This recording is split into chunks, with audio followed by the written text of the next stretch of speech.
దేవుని ఘనమైన నామానికి స్తోత్రం కలుగునుగాక. హల్లెలూయా. గత వారంలో దావీదు గారికి కలిగి ఉన్న 4వ రాయి అనగా ప్రార్థనకు సూచనగా ఉన్న ఆ రాయి గురించి మనం నేర్చుకుంటూ ఉన్నాం. దేవునికి స్తోత్రం. హల్లెలూయా. ప్రార్థన, ఇంగ్లీష్లో ప్రేయర్ అంటే అర్థం ఏంటో కూడా మనము నేర్చుకొని ఉన్నాం.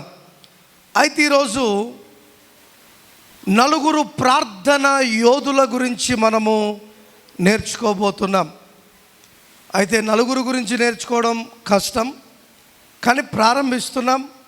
మరి ఎన్ని వారాలు ఈ వాక్యాన్ని దేవుడు నడిపిస్తాడో ఆయన చిత్తానికి మనము లోబడి ఉండవలసిన అవసరత ఎంతగానో ఉంది. దేవునికి స్తోత్రం కలుగునుగాక. హల్లెలూయా. అపోస్తల కార్యములు 13వ అధ్యాయము 22వ వచనాన్ని చదువుకుందాం. తరువాత అతనిని తొలగించి దావీదును వారికి రాజుగా ఏర్పరచెను. మరియు ఆయన నేను యెషయి కుమారుడైన దావీదుని కనుగొంటిని. అతడు నా ఇష్టానుసారుడైన మనుష్యుడు. అతడు నా ఉద్దేశములన్నీ నెరవేర్చునని చెప్పి అతనిని గూర్చి సాక్ష్యము ఇచ్చెను. దేవునికి స్తోత్రం. హల్లెలూయా. హల్లెలూయా. ఇక్కడ ఒక మాట కనబడుతుంది, కనుగొంటిని. అండర్లైన్ చేసుకోండి ఆ మాట. ఏంటండి, ఏమంటున్నాడు అక్కడ? యెషయ కుమారుడైన దావీదును నేను కనుగొంటిని. దేవునికి స్తోత్రం. హల్లెలూయా. ఈరోజు దేవుడు కనుగొనబడిన వాడు దావీదు. బైబిల్లో ఏ భక్తునికి ఈ మాట రాయలేదు. ఒక దావీదు గురించే రాస్తూ ఏమంటున్నాడు? నేను కనుగొన్నాను. నువ్వు దేవుణ్ణి కనుగొనడము ఒక ఎత్తు అయితే, దేవుడు నిన్ను కనుగొనడం ఒక ఎత్తు. దేవునికి స్తోత్రం. కనుగొన్నాడు అంటే నువ్వు దేవుని దృష్టిలో ఉన్నావని అర్థం. ఈరోజు దావీదు గురించి దేవుడే సాక్ష్యము పలుకుతున్నాడు. ఎందుకు ఈ సాక్ష్యాన్ని పలుకుతున్నాడు? ఎందుకు ఆ సాక్ష్యములో దావీదే కనబడుతున్నాడు అంటే, చిన్ననాటి నుండి మరణించు వరకు దేవునితో అద్భుతమైన సంబంధము కలిగి ఉన్నాడు. దేవునికి స్తోత్రం. ఏంటి ఆ సంబంధం అంటే ప్రార్థనా సంబంధం. దేవునికి స్తోత్రం. Hallelujah. Prayer is a great relationship between you and God. ప్రార్థన నీకును దేవునికి అద్భుతమైన సంబంధమును కలిగి పెడుతుంది, లేదంటే ఉంచుతుంది, ఉంటుంది. దేవునికి స్తోత్రం. Hallelujah. No prayer you are unable to speak with God. ప్రార్థన జీవితము మన జీవితాల్లో లేకపోతే, నేను ఈ మాట అంటున్నానని బాధపడద్దు, నువ్వు దేవునితో సహవాసమును కోల్పోయావు. అవునా? ఈ అంబేద్కర్ నగర్లో నేను ఎవరినైనా కనుగొందామని దేవుడు వస్తే, ఆయన కనుగొలిగినంత స్థితిలో నీవు నేను ఉన్నామా? ఆలోచించు. ఇక్కడ 30 సంవత్సరాల నుంచి దేవుణ్ణి వెంబడిస్తున్న వారు ఉన్నారు. అసలు నా కుటుంబంలో నేనే దేవుణ్ణి ముందుగా నమ్ముకున్నాను అని చెప్పిన వారు ఉన్నారు. ప్రార్థనలకు నడుస్తున్న వారు ఉన్నారు. ఎక్కడ ప్రార్థన జరిగినా ఒక రౌండ్ వేసుకుని వచ్చేటోళ్ళు ఉన్నారు. మంచిదే, నేను అది తప్పు అనను, కానీ దేవుడు నిన్ను కనుగొన్నాడా? చాలా స్పష్టంగా రాస్తున్నాడు, యెషయా కుమారుడైన దావీదును నేను కనుగొన్నాను. అసలు పొద్దున్న ఈ మాట చెప్తుంటే నా మైండ్ బ్లాక్ అయిపోయింది. ఇంత భక్తి చేసి, ఇన్ని ప్రార్థనలు చేసి, ఇన్ని వాక్యాలు చెప్పి లేకపోతే విని, ఎంతోమంది పిలిచిన వెళ్ళి దేవుని కొరకు వాడబడిన మనందరి జీవితాలలో ఈ విషయం లేకపోతే మనం ఎంత భక్తి చేసినా దానివల్ల ప్రయోజనము లేదు. నీ భర్తో, నీ పిల్లలో, నీ సమాజమో, నీ సంఘ కాపరో కాదు నిన్ను కనుగొనాలి. ఎవరు కనుగొనాలంటండి? దేవుడు కనుగొనాలి. హల్లెలూయా. ఎవరు కనుగొనాలి? అట్టి భక్తిని మనం చేయగలుగుతున్నామా? అవసరమైతే ఒక భక్తి చేస్తున్నాం, అవసరము లేకపోతే ఒక భక్తిని చేస్తున్నాం. ఇష్టమైతే ఒక రకమైన భక్తిని చేస్తున్నాం, ఇష్టము లేకపోతే ఒక రకమైన భక్తిని చేస్తున్నాం. ఇష్టం ఉంటే దేవుని దగ్గరికి వస్తున్నాం, ఇష్టము లేకపోతే విచ్చలవిడిగా లోకములో మనము తిరుగుతున్నాం. అదే మరణకరమైన పరిస్థితులు మన జీవితాల్లో సంభవిస్తే దేవుడా దేవుడా దేవుడా దేవుడా అని దేవుని కాళ్ళు పట్టుకుంటున్నావు. అదే దేవుడు కరుణించి నిన్ను బ్రతికించి ఇంకా నీ నూకలు చెల్లుబాటులో ఉన్నాయిరా అని దేవుడు విడిచిపెడితే మాత్రం ఎక్కడికి రావడానికి టైం లేదు. చెప్పండి. ప్రార్థనకు రావడానికి టైం లేదు, సమయం లేదు. నా సొంత ఆలోచనలే కలిగించే నష్టము, కానీ ఆయన ఆలోచన మాత్రము మనకు లాభము చేకూరుస్తుంది. దేవునికి స్తోత్రం. అందుకే ఎవరి మాట వినడము శ్రేష్టము? చెప్పాలి, చెప్పడం మాత్రం చెప్తున్నావు, కానీ నీ బ్రతుకులో ఇంతకాలములో ఏ రోజైనా, ఏ క్షణమైనా, ఏ దినమైనా, ఏ సంవత్సరమైనా, ఏ ఆదివారమైనా దేవుని మాటకు లోబడిన స్థితిలో నీవు ఉన్నావా? ఆయన చిత్తము కొరకు కనిపెట్టగలిగిన స్థితిలో నీవు ఉన్నావా? నేను కాదయ్యా, నీవే నా ముందు ఉండాలి, నీవు జరిగినదే నా జీవితంలో జరగాలి, చెప్పిందే జరగాలి అని దేవుని చిత్తానికి అప్పచెప్పుకున్న వారు ఎవరమైనా ఉన్నామా? సొంత ఆలోచన ఎటు తిప్పితే అలా తిరిగిపోతున్నాం కదా. ఎవరిని వెంబడించమంటే వారిని వెంబడించేస్తున్నాం.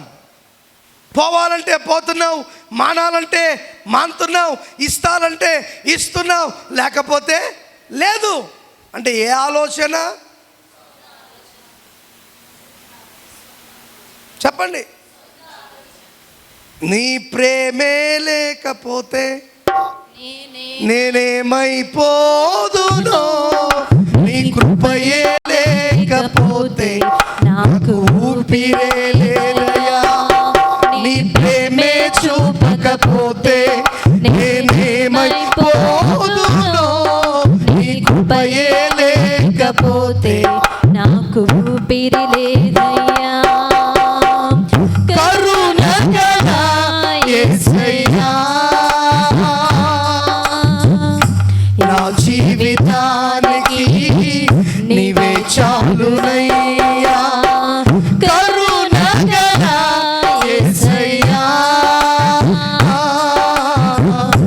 నా జీవితానికి నీవే చాలునయ్యా. నీ ప్రేమే చూపకపోతే నేనేమైపోదునో, నీ కృపయే లేకపోతే నాకు ఊపిరి లేదయ్యా. నీ ప్రేమే చూపకపోతే నేనేమైపోదునో, నీ కృపయే లేకపోతే నాకు ఊపిరి లేదయ్యా. నీ ప్రేమే చూపకపోతే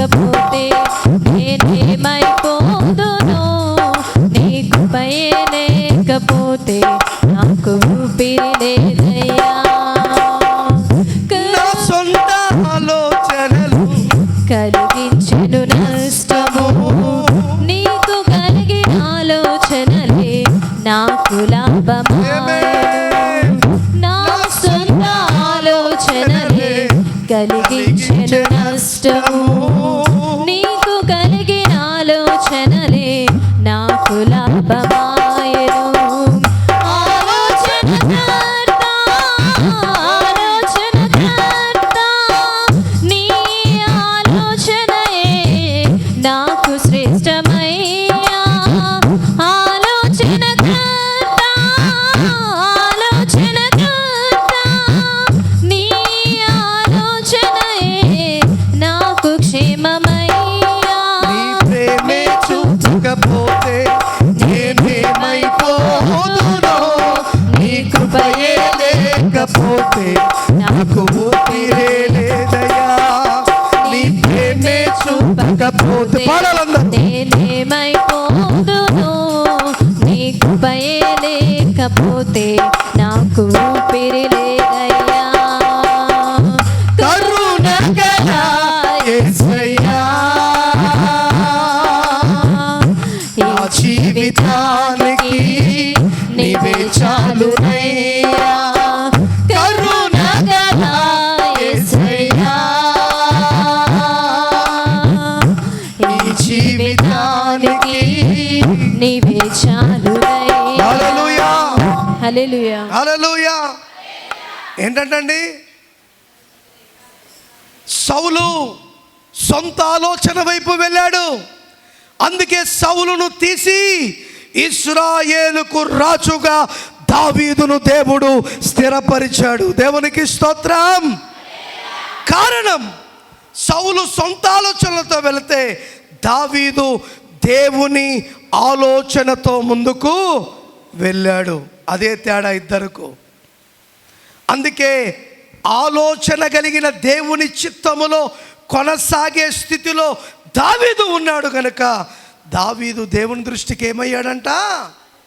చెప్పండి, ఏమయ్యాడు? చెప్పాలి, మాట్లాడాలి. ఆయన కనుగొనిన వాడిలో ఒకడిగా ఉన్నాడు. దేవునికి స్తోత్రం. హల్లెలూయా.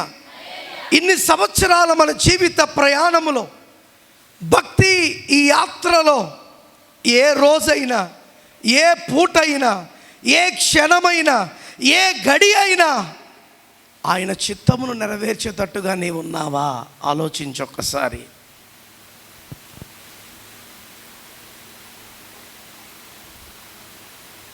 దావీదు గొర్రెలు కాసుకుంటున్నప్పటి నుండి సింహాసనం ఎక్కే వరకు, సింహాసనం ఎక్కినప్పటి నుండి తన మరణ పడక వరకు ఎవరిని విడిచిపెట్టలేదో తెలుసా? దేవుణ్ణి విడిచిపెట్టలే. చాలామంది స్థితి పుట్టినప్పుడు ఒకలాగుంది, పెద్దగయ్యాక ఒకలాగుంది, ఆఖరికి ఒకలాగుంది. కానీ దావీదు జీవితము ప్రారంభము నుండి అంతము వరకు ఒకేలాగుంది.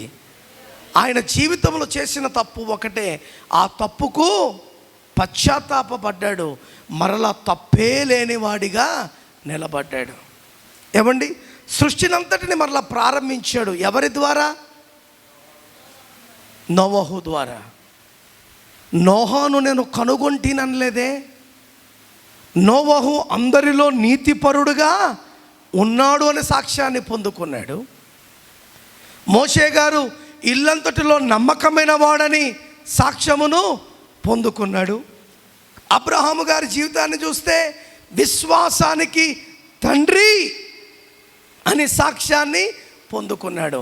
కానీ దావీదు ఒక్కడే ఏమన్నాడు? యెషయి కుమారుడైన దావీదును నేను కనుగొంటిని, అతడు నా ఇష్టానుసారుడు. ఈరోజు నువ్వు రక్షింపబడ్డావు, ప్రభు దగ్గరికి వచ్చావు, ప్రభు బిడ్డగా మార్చబడ్డావంటే ఇది నీ చిత్తము కాదు, ఇది దేవుని చిత్తం. ఆ దేవుని చిత్తము నీ జీవితంలో జరగాలి అంటే ఆయన చిత్తానికి నువ్వు లోబడే స్థితిలో ఉండాలి. ఆయనతో సంబంధము కలిగిన వాడిగా, దానిగా నీవు ఉండాలి. నటనతో లోకాన్ని పల్టీ కొట్టించొచ్చేమో, నువ్వు తలకిందులుగా తపస్సు చేసి నటించిన దేవుణ్ణి మాత్రము బోల్టా కొట్టించలేవు. గుర్తుపెట్టుకో. వ్యక్తులు అనొచ్చు, అబ్బో ఈమె చాలా పరిశుద్ధురాలు, అబ్బో ఈయన చాలా పరిశుద్ధుడు, అబ్బో ఎంతసేపు ప్రార్థన చేస్తాడో, ఎంతసేపు అదో ఇదని గొప్పలు చెప్పొచ్చు. దేవుడు అంటాడు, వీడు పెద్ద దిబ్బలా కనపడుతున్నాడు నాకు అంటాడు. నేను అందుకంట మనుషులు మెచ్చే భక్తిని చెయ్యొద్దు, దేవుడు మెచ్చే భక్తిని చెయ్యి. అర్థమైందా? దావీదు జీవితంలో చూద్దాం. గొర్రెలు కాస్తున్నాడు, అప్పుడు కూడా దేవుని పనే. గొలియాతును చంపమన్నాడు, అప్పుడు కూడా ఎవరి పని? దేవుని పనే. సౌలు కూతురునిచ్చి పెళ్లి చేశారు, అప్పుడు కూడా దేవుని పనే. మామ చంపాలనుకున్నాడు, అప్పుడు కూడా చెప్పండి దేవుని పనే. చంపేస్తున్నాడని గృహలోకి వెళ్ళి దాపెట్టుకున్నాడు, అక్కడ కూడా దేవుని పనే. మరలా అక్కడి నుంచి ఎక్కడికి వెళ్ళినా దేవుని, అంటే దేవుడు లేకుండా దావీదు జీవితంలో ఒక క్షణము కూడా లేదు. మరి మన జీవితాల్లో ఎన్ని క్షణాలు పోగొట్టుకుంటున్నాం, ఎన్ని గంటలు పోగొట్టుకుంటున్నాం, ఎన్ని రోజులు పోగొట్టుకుంటున్నాం, ఎన్ని నెలలు పోగొట్టుకుంటున్నాం, ఎన్ని సంవత్సరాలు పోగొట్టుకుంటున్నాం, ఆలోచించగలుగుతున్నావా? ఎందుకు పోగొట్టుకుంటున్నావంటే నీ సొంత ఆలోచనలు. ఏమండి చెప్పండి, నీ సొంత ఆలోచనల ద్వారా నువ్వేం పోగొట్టుకుంటున్నావు? దేవునితో కలిగి ఉండు సంబంధాన్ని.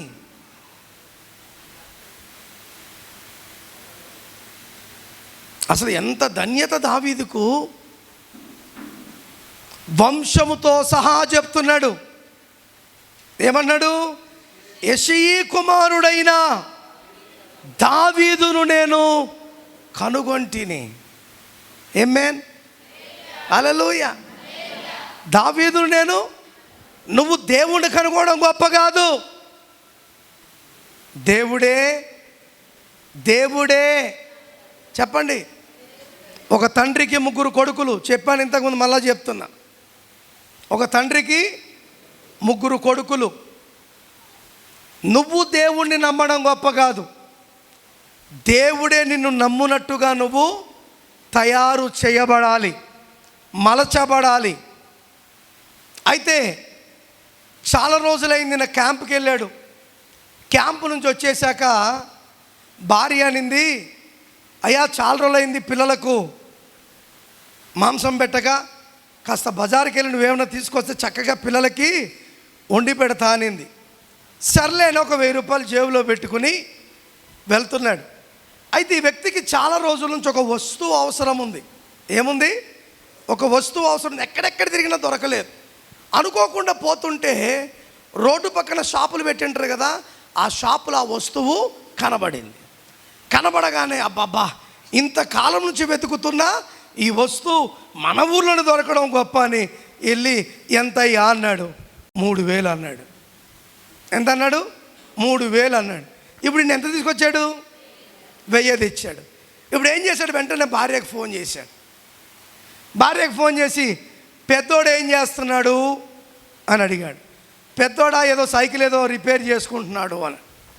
పెద్దోడు ఎట్లాంటి వాడంటే, ఏమన్నా తీసుకురాపోరా అని పంపిస్తే దుడ్లు పడిపోయినాయి, ఏడబడిపోయినా నాకు తెలియదనే మోసగాడీడు. ఎవరు? పెద్దోడు. రెండో వాడు ఎట్లాంటి వాడంటే, 10 రూపాయలు ఇచ్చి 5 రూపాయలు కొనుక్కోరంటే ఇంకా 5 రూపాయలు కూడా వెనక్కి ఇవ్వకుండా దాపెట్టుకునేవాడు. మూడో వాడు ఎటువంటి వాడు అంటే, 2 రూపాయలు అంటే 2 రూపాయలే కొనుక్కొని మిగతా 8 రూపాయలు జాగ్రత్తగా వెనక్కి తీసుకొచ్చేవాడు. ఇప్పుడు పెద్దోడు ఏం చేస్తాడని అడిగితే, సైకిల్ ఏదో రిపేర్, వాడిని విడిచిపెట్టే. రెండో వాడు ఏం చేస్తాడు? ఇప్పుడే తిని కూర్చున్నాడు. మూడో వాడు ఏం చేస్తున్నాడు? పడుకున్నాడు. నువ్వేం చేస్తావంటే, మూడో వాడిని లేపి బీరువాలో నుంచి ఇంకొక 2000 వాడికి ఇచ్చి సెంటర్కి రమ్మని చెప్పు అని అన్నాడు. ఇప్పుడు ఒక మాట ఆలోచించండి, పెద్ద కొడుకు ఆయన కొడుకు కాదా? రెండో కొడుకు ఆయన కొడుకు కాదా? మూడో కొడుకు ఆయన కొడుకు. కానీ తండ్రి ఎవరిని నమ్మాడు? చెప్పండి. ఎందుకు? చెప్పాలా? గట్టిగా మాట్లాడండి పురుషులు. పురుషులు అంటే ఆడవాళ్ళు మాట్లాడతారు ఎందుకు? పురుషులను అడుగుతున్నా, చెప్పండి. మీ దృష్టి అంతా ఓట్ల మీద ఉన్నట్టుంది కదా. అటు ఇటు చూస్తే ఇటు చూడండి. ఫస్ట్ నువ్వు దేవునికి ఓటేయి. చెప్పాలా? పెద్దోడు నమ్మకమైన వాడు కాదా? చిన్నోడు నమ్మకమైనవాడు కాదా? మూడోడే నమ్మకమైనవాడా? ఆ ఇద్దరు ఆయన పిల్లలు కాదా? పిల్లలే. కానీ నమ్మకాన్ని ఈరోజు చర్చలు ఎంతమంది ఉన్నాం, ఇప్పుడు దేవుని దగ్గర ఎవరు నమ్మకాన్ని సంపాదించుకున్నామో ఆలోచించుకోండి. ఇప్పుడు ఎత్తమన్నానంటే అందరూ ఎత్తుతారు, ఎందుకంటే పక్కనోడు ఎత్తకపోతే మళ్ళీ ఫీల్ అయిపోతారు, మనల్ని ఏమన్నా అనేసుకుంటారని అందరూ ఎత్తుతారు ఇక్కడ. కానీ అసలు కథ చెప్పవలసిన వాడు ఎవరు? చెప్పండి, చెప్పండి. దావీదు కాలములో ఉన్న అనేక మందిని నేను ఎన్నుకున్నానన్నాడా? కనుగొన్నానన్నాడా? ఏమన్నాడు? Only 1 person. ఎవరా వ్యక్తి? ఎవరా వ్యక్తి? ఏం చేస్తున్నాడు చిన్నప్పటి నుండి? కష్టము కలిగిన నష్టము కలిగిన తండ్రిని, కష్టము కలిగిన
రక్షకుడికి, త్వరలో రానున్న మెస్సయ్యకు. దావీదు గురించి పాట రాశారు. దావీదు పనేంటి? మనం పెట్టుకున్న సమయానికే రాలేకపోతున్నాం, ఆరాధించలేకపోతున్నాం. కానీ దావీదు ఏం చేస్తున్నాడు? ప్రతి విషయమందు. ఇంకా విచిత్రం ఏంటంటే, ఎవరితో స్నేహము చేయాలో, ఎవరితో సహవాసం చేయాలో, ఎవరిని ప్రేమించాలో, ఎవరిని దగ్గరకు తీసుకోవాలో, ఎవరి మీదకి యుద్ధానికి వెళ్ళాలో సమస్తమును అడుగుతున్నాడు. ఎవరిని? దేవుణ్ణి. దావీదు.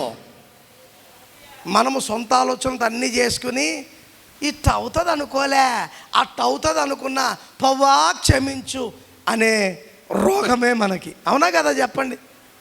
ముందు దేవుని సన్నిధిలో గడుపుదాం, దేవుణ్ణి అడుగుదాం, దేవునికి ప్రార్థన చేద్దాం అనే ఆలోచన ఎవరికైనా ఉందా?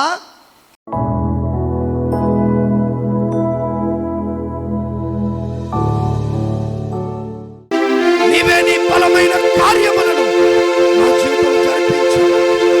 నీ చిత్తముకు అడ్డుపడుతున్న సమస్త అంధకార శక్తులను నజరేయుడైన యేసు నామములో వాటిని బయటికి